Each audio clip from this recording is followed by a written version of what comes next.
विषयः समासे सामर्थ्यविचारः। प्रस्तोत प्राचार्यः पुरुषोत्तमत्रिपाठी वाराणसी। अत्र प्रतिपाद्यविषयाः एवं सन्ति।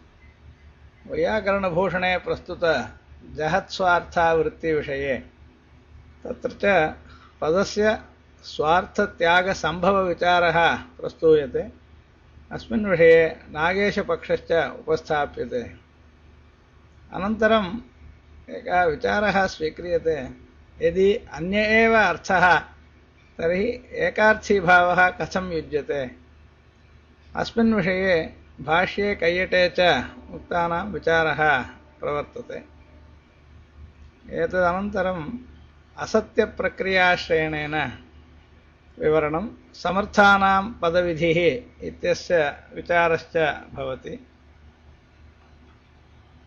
अनन्तरं भाष्ये स्वार्थत्यागे लौकिकदृष्टान्तप्रदर्शनं विव्रियते। मञ्जूषाविचारश्च प्रस्तूयते।